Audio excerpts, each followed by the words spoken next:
the Dawgs Podcast with your hosts, Blake Reneker, Justin Charles, and Josh All. Hey, what's up, Browns fans? Welcome back to another episode of the Dawgs Podcast presented by Manly Bands. Josh All, your host today, coming to you a couple days here after yet another humiliating Browns loss. Another one in Pittsburgh, 22 straight in Pittsburgh. I was talking to my wife the other day, and I said, I was like, 13 or 14 years old or something like that the last time the Browns actually won a game in Pittsburgh. Like, I couldn't even drive yet. And she said, well, does that make you feel old? I said, old and kind of stupid, honestly, for continuing on with this team. But that's just how the fandom works with the Cleveland Browns. We never give up. We never surrender. Thank you, Tim Allen from Galaxy Quest. But I'm telling you right now, this team is in dire straits. So that's what we're going to talk about today. We're going to talk about this team again. I seem to be doing this ongoing series, it seems like, every week, and I never planned for this. I never set out to do this. This was not scheduled. I was not intended to come on here every week and talk about how we need to get rid of Kevin Stefanski or fire this guy or get rid of this regime.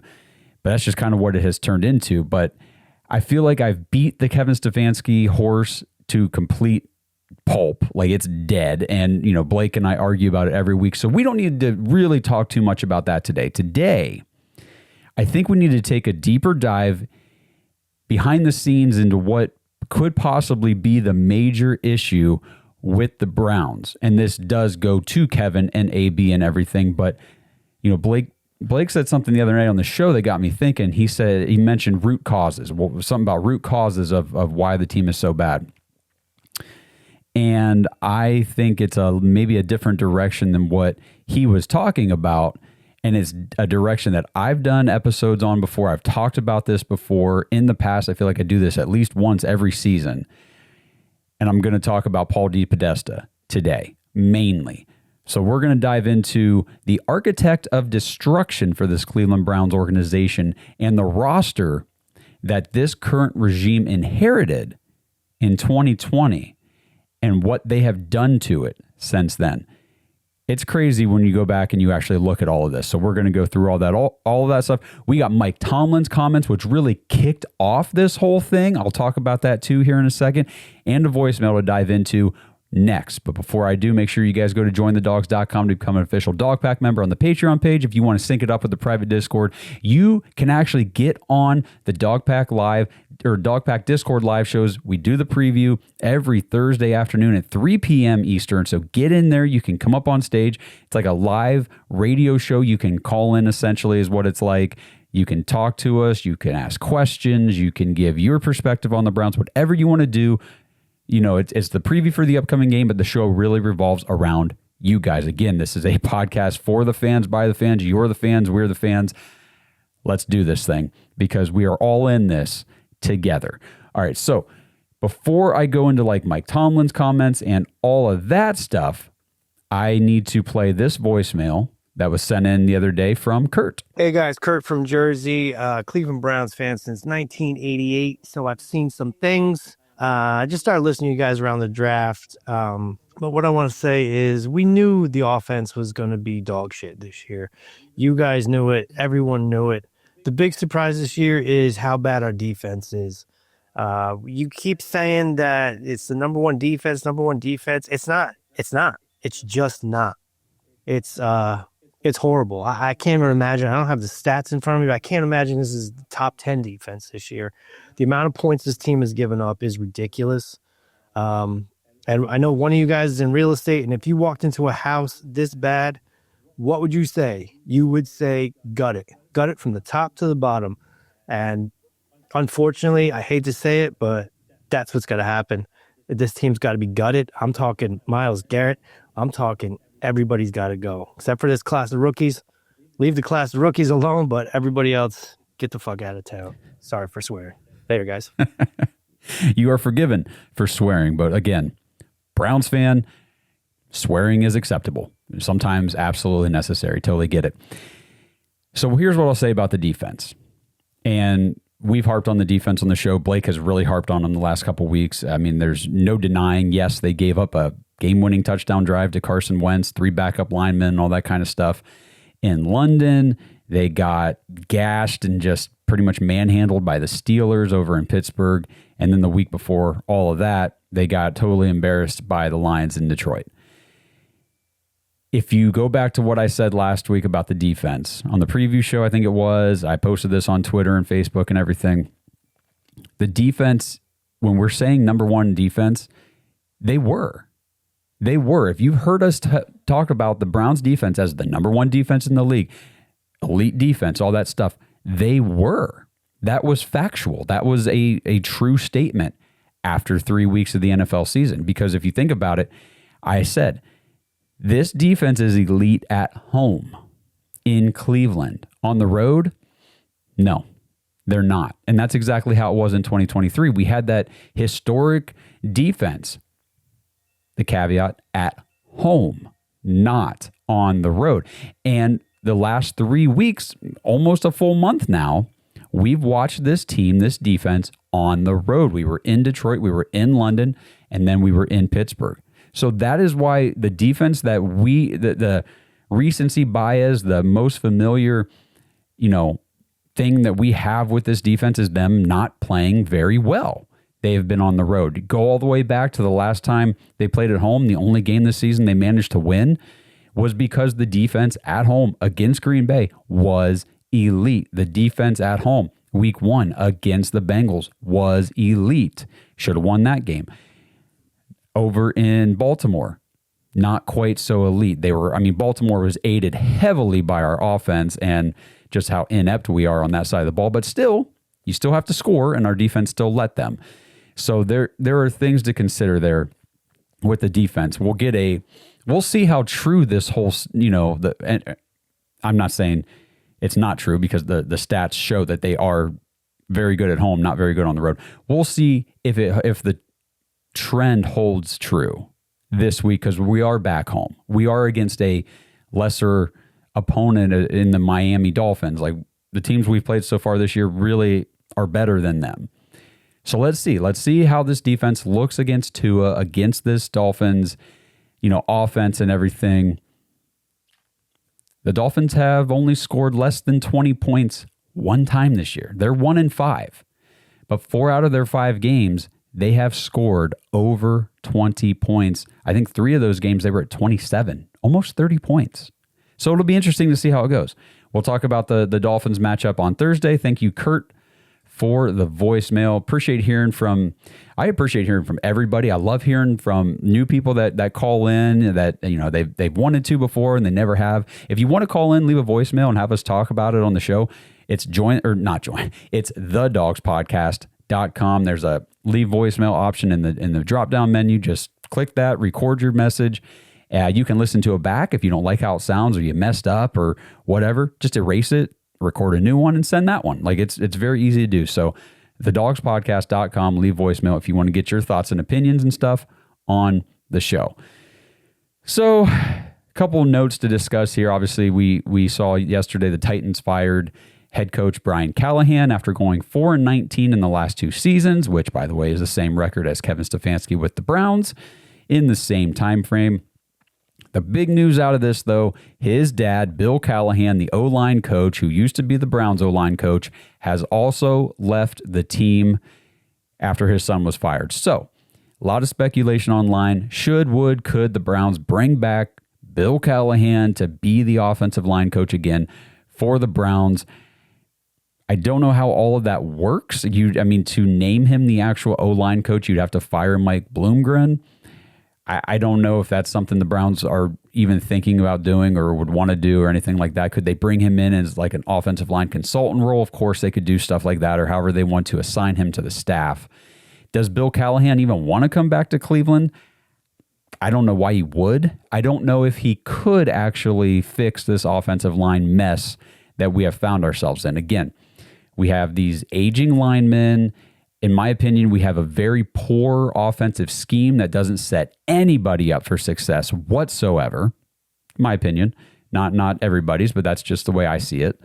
And we've done nothing in the draft whatsoever to try and plan for the future or build up any sort of real depth for this offensive line. So I don't know. I don't know if it's feasible for Bill Callahan to come back, if it's practical, and if it would even matter. Let me know what you guys think in the comments. Do you want to see Bill back? I mean, obviously, we always like to go back to the ex-girlfriend type thing and say, hey, things were so great, until they come back and you realize, okay, maybe we just need to move forward, keep moving forward here. But Bill Callahan was very good for the Browns when he was coaching here in Cleveland. But again, that was also when we had Nick Chubb, and we talk about all the time, maybe hid a lot of deficiencies for this offensive line. So who knows? I don't think there's anything right now that could possibly fix this offense. Sorry, Shedeur Sanders fans. I like the kid, and we'll talk about him too here later on. Actually, we're going to talk about him next. This episode is sponsored by Manly Bands. Browns fans, if you're looking for manly rings and manly things, head over to manlybands.com/dogs, DAWGS, and check out everything Manly Bands has to offer. And right now, get 35% off site-wide with promo code PRIME. That's PRIME. They've got rings out of every material you could possibly be looking for. They've even got stuff you're not looking for, like meteorite and dinosaur bone. They've got collections like their awesome Lord of the Rings themed bands. They've got DC Comics and Jeep and Jack Daniel's whiskey barrel bands. And they've also got great gifts for men like barware, chains, bracelets. They've got retirement gifts. They've got shot glasses. They've got lighters. They've got all kinds of things. So head over to manlybands.com/dogs. Use that promo code PRIME to get 35% off site-wide today. That's manlybands.com/dogs. Promo code PRIME. I just don't know. I just don't know if anybody can do anything in this offense, which... Let's go over here. Let's go over to these Mike Tomlin comments from yesterday. This stuff went viral online, and there's no way that he knew they or didn't know they would. I'll tell you what the comments were here in a second. If you didn't hear them, I'll read it for you. He was in a press conference. He was being asked about the Browns trading Joe Flacco before Monday last week ahead of the Steelers game and all that stuff. His response was very interesting, and you can't convince me it was not calculated and it was not intentional what he said. So here were his words. Might as well say them so you guys know what we're talking about if you didn't hear it. Mike Tomlin asked about Joe Flacco being traded to the Bengals, and he said, quote, Andrew Berry must be a lot smarter than me or us because it doesn't make sense to me to trade a quarterback you think enough of to make your opening day starter to a division opponent that's hurting in that area.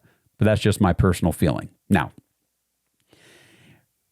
the questions went rampant online. Why is Mike Tomlin, decorated future Hall of Fame head coach of the Pittsburgh Steelers, taking a shot at Browns general manager Andrew Berry? Now, the Steelers, this is one side of it that I kind of think too. Like, the Steelers have the division lead right now. They're 4-1. They've got a clear runaway path to the division and to a playoff berth.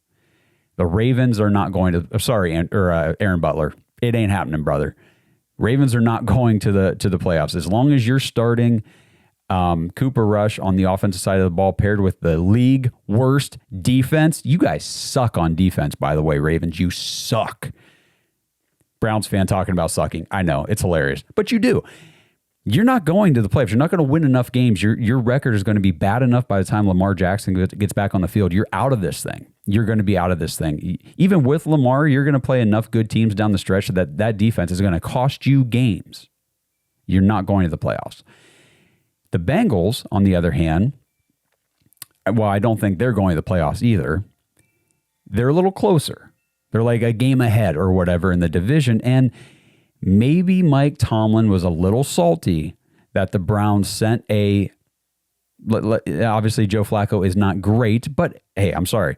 We sent a capable enough veteran quarterback to a team with very good offensive weapons to help them hopefully turn around their season and possibly compete for the division. Maybe. I mean, that's the hope when you make that kind of a trade. So maybe Mike Tomlin looked at that as like a divisional thing saying, what are you helping them out for? Like, screw you guys. I hate that you did that. Totally see that. I've also seen people speculating that he was actually defending Kevin Stefanski with this statement, throwing some shade at the Browns front office. He called Andrew Berry out by name and made a statement, again, like I said, that he knew would make headlines. Andrew Berry must be a lot smarter than me. And he says it the day after Andrew Berry's team was just humiliated once again by Mike Tomlin's team. And then something kind of hit me, and I remembered Paul DePodesta, the forgotten hidden man behind the curtain of everything the Browns have screwed up and done since he was hired as the chief strategy officer for the Cleveland Browns in 2016. Paul freaking DePodesta, the creator, the originator of the Moneyball method to running a baseball team. Then I went down a whole other path here, started thinking about things and connecting some dots in my head. So if you'll indulge me, walk along this path with me, comment below wherever you're watching, listening. Let's have this conversation. I started remembering some of these Moneyball strategies that Paul DePodesta used while he was in Oakland with the Athletics. And one of those strategies stuck out to me immediately after Mike Tomlin's comments here. So that strategy, that tactic, if the coach of the team, and this was the Oakland Athletics at the time, the baseball team, but this happened before. If the coach of the team is unwilling to play a player that you, meaning you, Paul DePodesta, or the GM, the front office, whatever, if the coach is not playing a player that you want the coach to play, then you simply trade away whoever he is playing, and you leave the coach with no choice but to play the player that you want. They did this in Oakland. Case in point in this situation with the Browns, Joe Flacco and Shedeur Sanders. So Dylan Gabriel had already been named the starter, obviously ahead of the Minnesota game in London last week. And if we go back, we remember that there have been reports that Dylan Gabriel in the draft was Kevin Stefanski's pick. He was that was Kevin's guy. Shedeur Sanders has been reported that he was an Andrew Berry pick. Okay. We can do conspiracy theories like about this stuff all we want, but the overall attitude toward these players from a coaching standpoint throughout all spring and summer, very interesting. It was always the same sentiment. It was Dylan is more ready. Dylan is the guy. Dylan's taking first team reps, even though every reporter at camp says he does not look good. He does not look like an NFL quarterback. Shedeur Sanders, meanwhile, always held at QB4 on the depth chart, throwing to water boys, practicing by himself on a separate field. We can go back and we remember all this stuff. It all happened. Flash forward to now. Kevin Stefanski promotes his guy, Dylan Gabriel, to the starter position, which, again, we all thought was the right move. Joe Flacco wasn't doing anything for the offense. Might as well move on, see what the rookie has. Okay, I'm not saying that was a bad decision, but this is what happened. His guy is now moved into, Kevin's guy is now moved into the starter spot. But he does not promote Andrew Berry's guy to the backup quarterback. He keeps Joe Flacco then, who just got demoted, still as the backup. The very next week after Kevin decides that Joe is the backup quarterback, where's Joe Flacco? Gone. He's in Cincinnati. Gone. As soon, like, it just, if you connect these dots, I'm not saying this is what happened. I'm saying it's interesting the way it happened in historical context to what Paul DePodesta and his front office in Oakland did in the past. The second that, as soon as Kevin Stefanski says Joe Flacco is the backup and not Shedeur Sanders, the very next week, Joe Flacco is gone. Very interesting to me. And then, here's where things get even better. As soon as Joe Flacco is out of the picture, does Kevin Stefanski do the obvious thing and then just confirm Shedeur Sanders as the new backup when he's asked about it? No, he doesn't. He refuses to commit to Shedeur, leaving that door wide open for the practice squad quarterback Bailey Zappi to potentially get called up and be the backup. Now, this obviously created headlines and more controversy that, was really unnecessary, and it got highlighted yesterday by former Browns cornerback Joe Hayden, star cornerback, first-round pick by the Browns way back when. Joe Hayden was on Honor the Land on Big Play, and here's what he had to say. He said, you have your top leadership playing with Shedeur, playing games with Shedeur. Why are you not saying he's going to be the backup immediately? Joe Hayden said, that's lack of leadership. That's making questions. That's making things that don't need to be talked about. Pretty strong perspective coming from a former player, a former star player from this team who also did play for the Steelers. Now, I'm not trying to do the whole rift between the coaching staff and the front office thing because I want or I like the drama or I want to create this.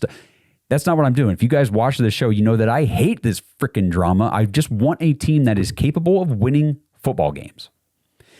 But I'd also feel like a very bury my head in the sand fan if I didn't at least question everything that has happened and everything that we've seen since the draft. So, did Andrew Berry trade Joe Flacco to force Kevin Stefanski to move Shedeur up the depth chart? Now, obviously, turning a 6th-round pick into a 5th-round pick was the result of that deal, and that's cool. That's great. That's a good outcome. But was there also another benefit of the trade from Andrew Berry's perspective? I mean, we've seen Dylan Gabriel now in 2 games in Kevin's offense, and guys, it doesn't look any different than if it was Deshaun Watson, Dorian Thompson-Robinson, Joe Flacco playing quarterback. I mean, am I wrong? Does it look any different than when those guys played quarterback in this offense? Kevin said that this was the guy to run his offense. And it just looks as pitiful as ever. Short throws, dink and dunks, missing open guys, making wrong reads, running the wrong plays, sailing passes out of bounds. My goodness, I know we knocked Dylan for those, but how many Deshaun Watson passes did we watch just fly 5 yards over Amari Cooper's head? Joe Flacco sailed passes in his starts this year. What's going on with this offense? So, was trading Joe Flacco the only way to ensure that Shedeur Sanders was closer to seeing the field?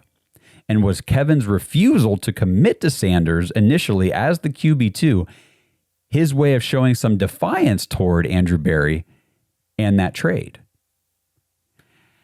Again, it's all speculation. All speculation. It's a little bit conspiracy theory-ish, borderline there as well.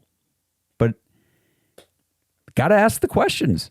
Got to ask the questions because nothing this team does, nothing they do is normal. Nothing. So we got to ask the questions. And again, now, we need to talk about Paul DePodesta and this Moneyball strategy, okay? Because this tactic of trading players to control the depth chart positioning from within the front office level is a real tactic. Paul DePodesta and his front office have used this tactic in the past. Now, I did, this was a little bit, maybe a year ago or so, I actually bought the Moneyball book and I was reading it. I didn't get very far. I just, we had a baby. We've got a new house we're building and all this. We got a lot of life stuff going on. I'm doing the podcast. I'm doing all the other things for my business. I just never got around to reading or finishing the book. But I've done a lot of, reading some articles and breaking down the Moneyball theory. I want to go back and actually read through the book. And once I do finish the book, I will do an episode or a series of episodes based on my reading of the Moneyball book. But I do want to read a couple things that I found online here. The Moneyball theory, listen to this, is a baseball strategy, okay? A baseball strategy. Once I go through some of this stuff real quick about Moneyball, there's no denying, you cannot deny that the Browns are implementing Moneyball, baseball, theory, elements, whatever you want to call it, onto their football team. They are. Okay. So the Moneyball theory is a baseball strategy that uses data and statistical analysis to identify undervalued players, enabling teams with low payrolls to compete with wealthier ones. Instead of relying on traditional statistics like batting average, it emphasizes metrics such as on-base percentage and slugging percentage as better predictors of a player's contribution to winning. Popularized by the Oakland Athletics general manager Billy Beane, the theory positions that a player's worth can be measured by their ability to get on base and hit for power, regardless of conventional wisdom or perceived flaws. That part right there was what was very important and stuck out to me. Regardless of conventional wisdom or perceived flaws. That stuff does not work in football. That does not work in football.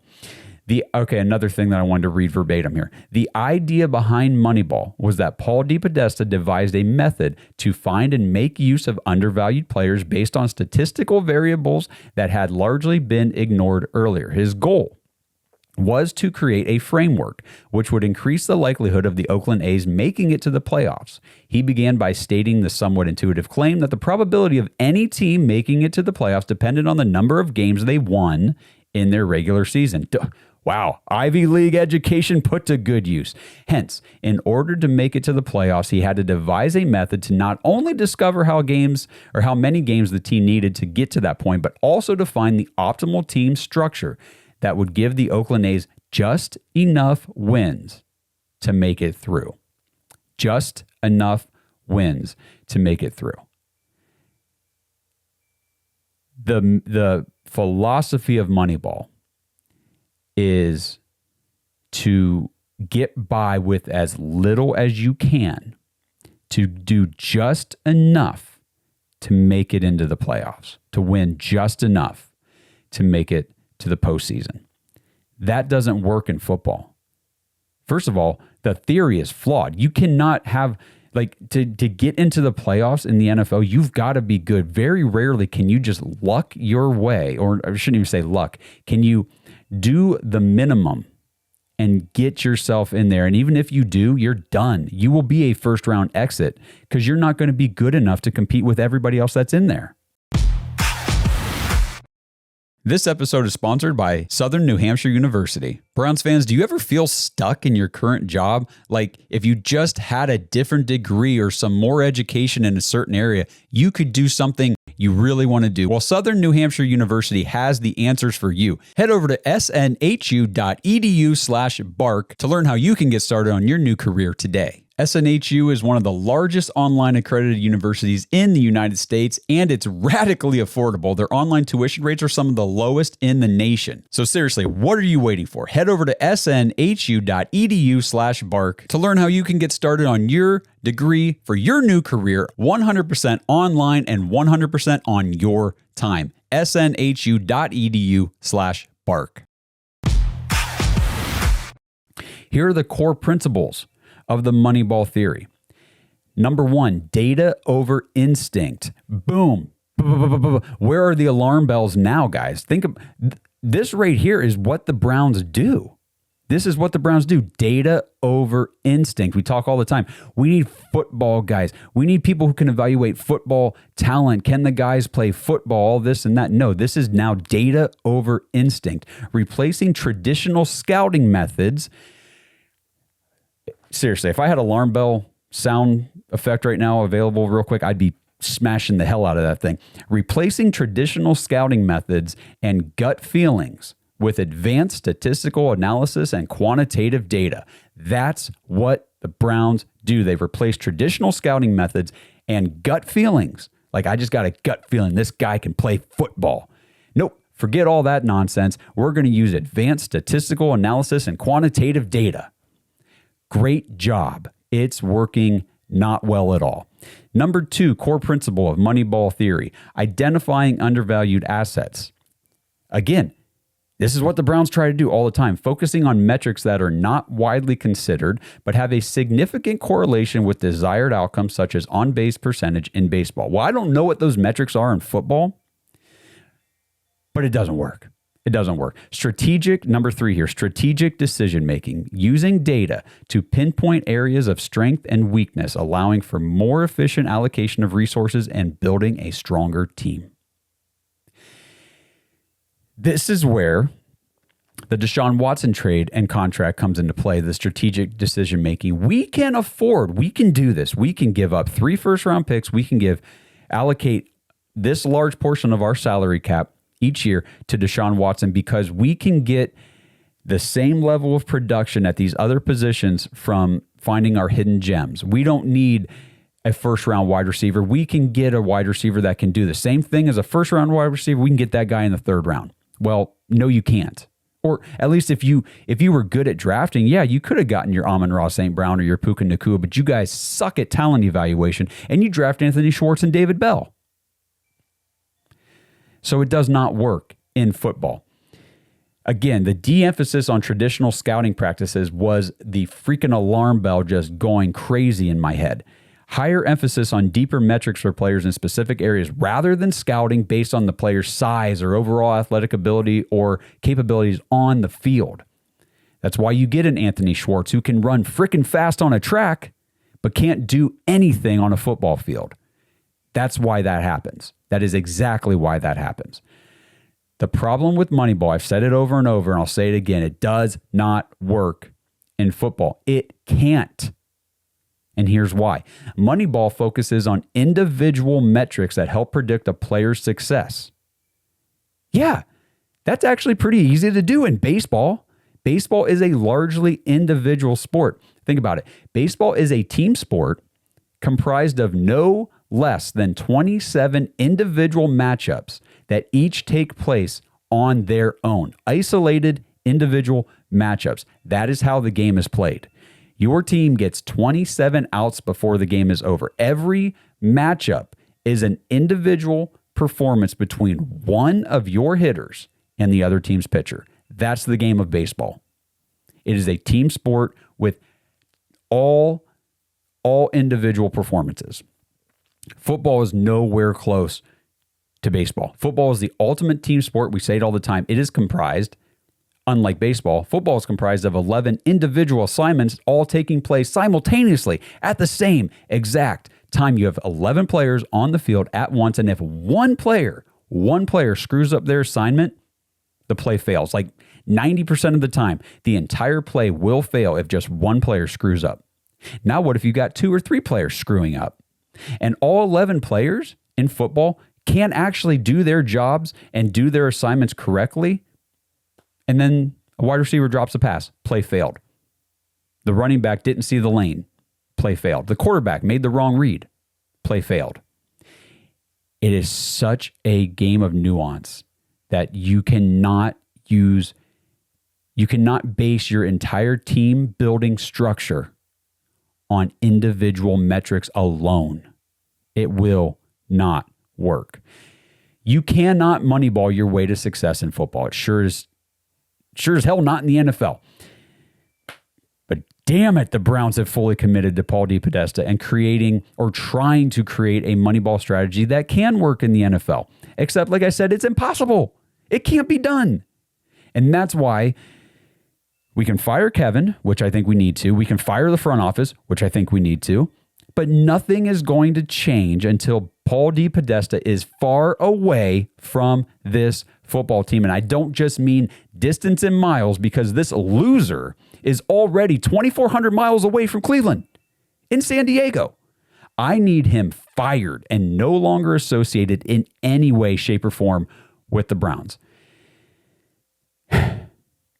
And I know there's people out there that'll say, Paul DePodesta isn't making all the decisions. He's just the chief strategy officer. He's not in the building, all this stuff. Guys, he is the creator of the Moneyball theory, of the Moneyball practice, the method, the strategy. Who do you think's implementing this? And this is why you can safely remove this entire Ivy League brain trust from the football team, because they are all in this strategy together. DePodesta, Harvard guy. Andrew Berry, Harvard guy. Kevin Stefanski went to Penn. These guys are all in this Ivy League brain trust of this money league strategy together. They think this can work. This team needs actual football guys who know football and they know football players. We need to get back to scouting players based on their football tape, what you see on the field, and not just their predictive quantitative metrics and identifying analytics and all that BS. Can they freaking play football? That's all that matters. And that is why you see so few of Andrew Berry's draft picks actually on the field right now, making any sort of impact for the Browns. Moneyball is all about finding hidden gems at a lower price point, finding guys who cost less but can perform the same as higher paid players. Again, that may work, and they made it work in baseball, but it doesn't work in football. Andrew Berry has had 2 first-round picks before this season. Neither one of those players is on the team or got an extension with the Browns. Jed Wills and then Greg Newsome. Both of them gone. Now, Andrew Berry nailed the first 2 second-round picks he ever had. He took Grant Delpit, and the next year he took J.O.K. These dudes were both good football players. They worked out in the NFL. His next couple second-round picks, he used them on Elijah Moore in a trade and Mike Hall. Mike Hall, who's been practicing all season yet hasn't been active for a single game yet. What the hell's going on there? We'll be diving into some Michael Hall stuff probably here shortly, I would imagine. I doubt he plays this week too. Anyway, third-round picks for Andrew Berry are pretty much a complete bust all around. Jordan Elliott, Jacob Phillips, Anthony Schwartz, David Bell, Siaki Ika, maybe Cedric Tillman, Zach Zinter. And Zach Zinter, man, how bad do you have to be a healthy scratch each week as an offensive lineman on this team? Man, he's got to be bad. Third-round picks that have worked out okay. Martin Emerson Jr., Alex Wright, and so far this year, Harold Fannin look like they are good players that Andrew Berry was able to hit on in the third round. But again, are they long-term assets for the team? Martin Emerson, Alex Wright, last year their deals, don't know if they end up getting extensions here in Cleveland. This is what I'm talking about. The draft is where you find these players that you can build your team and get not just some value out of their rookie contract, but get the extension. I'm not talking big contract deals. Could we get Alex Wright on a 2 or 3 year extension on whatever price point he's at? Well, probably. Will they? I don't know. They haven't with anybody yet. Anybody. So it's been 6 years with this regime, and all that they've done, and I see this point made all the time, and I fully agree, all they've done is destroy what was a very strong roster they inherited.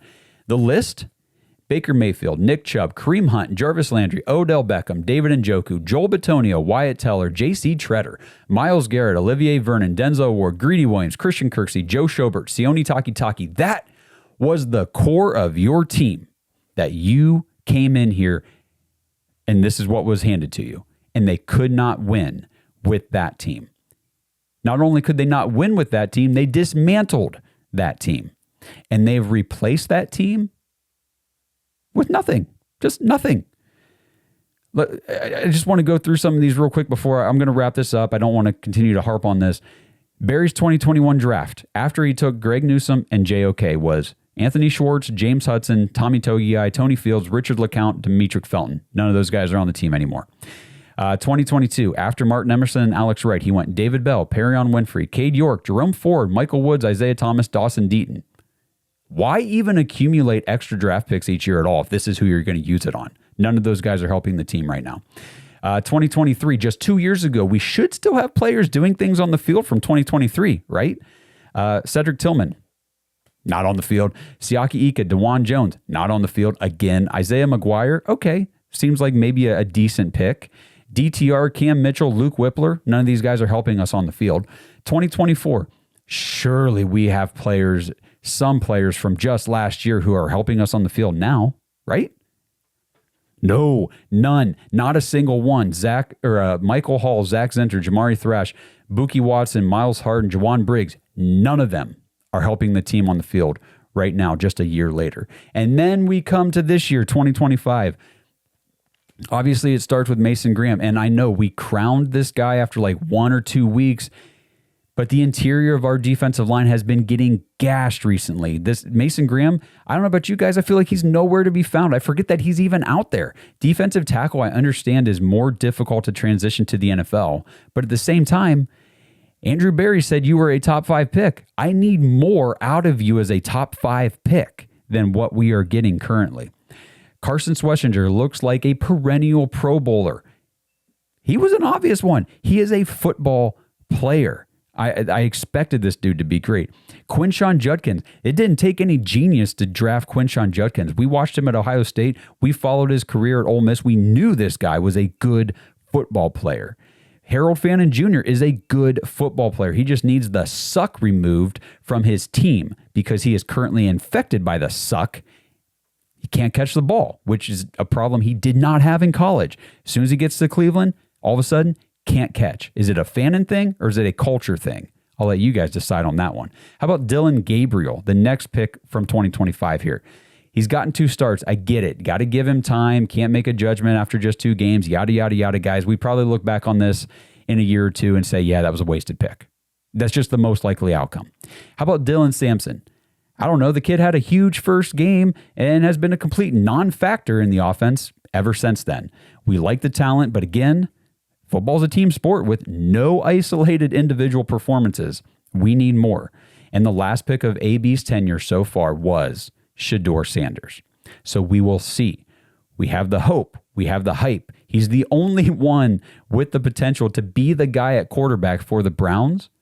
But can he actually be the guy for this team with this roster, with this coaching staff, and this front office? I love the kid. I think he's got great potential, but the odds are definitely not in his favor. So let me know what you guys think about this whole Moneyball situation that the Browns have found themselves in. We get very caught up. I'm guilty of this. I'll be the first one to admit it. I get very caught up in finger pointing at AB, finger pointing at Kevin Stefanski, Jim Schwartz, Bubba Ventrone, all these coaching staff, these players, the personnel. I'll point fingers at every single one of them.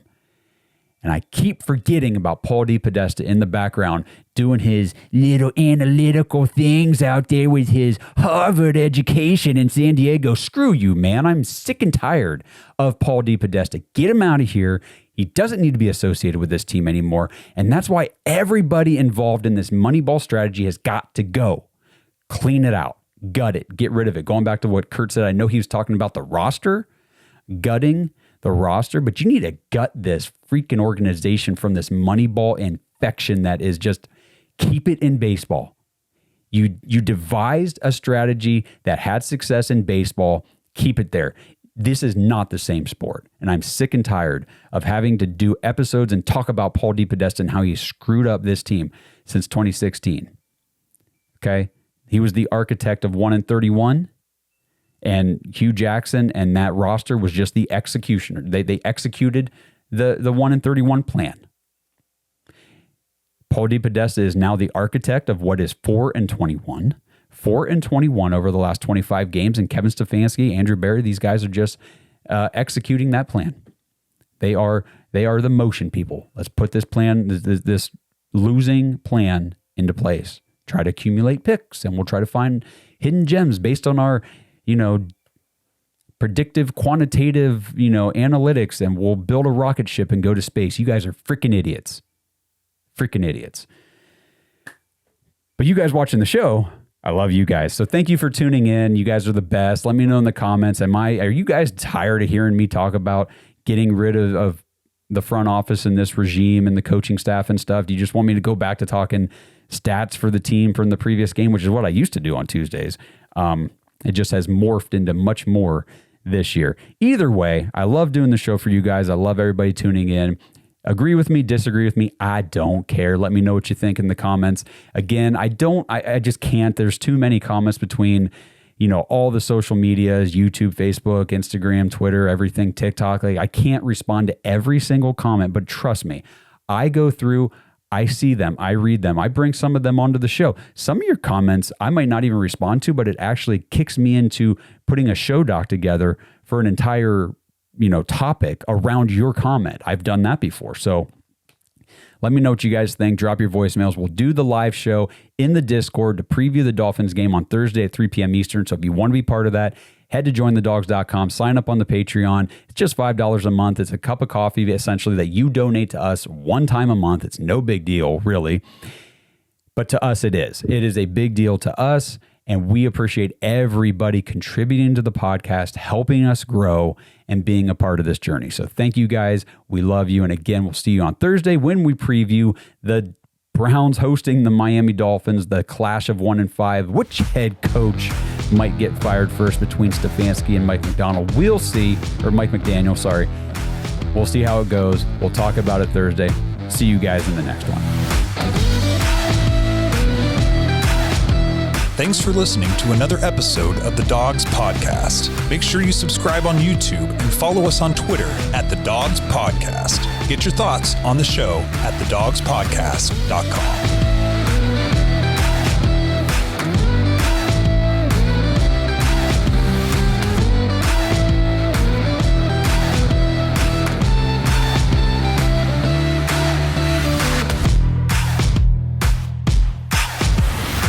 BetterHelp. Browns fans, if you're like me, the stresses in life only increase the older you get. Your family, your job, your bank account, just a few things that drive the cycle of stress every day. And if you have people constantly depending on you, it can put a heavy weight on your mental health. What if I fail? What if I'm not good enough? Why does no one appreciate everything I'm trying to do for them? If these thoughts have ever darkened your day, 1, you're not alone, and 2, I highly recommend talking to someone, and that's where BetterHelp could be the right resource for you. Head to BetterHelp, HELP.com/Dawgs, DAWGS for 10% off your first month of talk therapy. Just fill out a simple questionnaire and BetterHelp will match you with the best therapist for your needs. And if it's not the right fit, you can switch therapists at any time for no extra cost. BetterHelp is 100% online. You can talk with your therapist on the phone, via FaceChat, or even through text message. Your therapist will listen, ask questions, and help you see things from new perspectives. So what are you waiting for? Take the first step to making positive improvements in your life. Head to BetterHelp.com/Dawgs now for 10% off your first month. That's BetterHelp, HELP.com/Dawgs for 10% off your first month.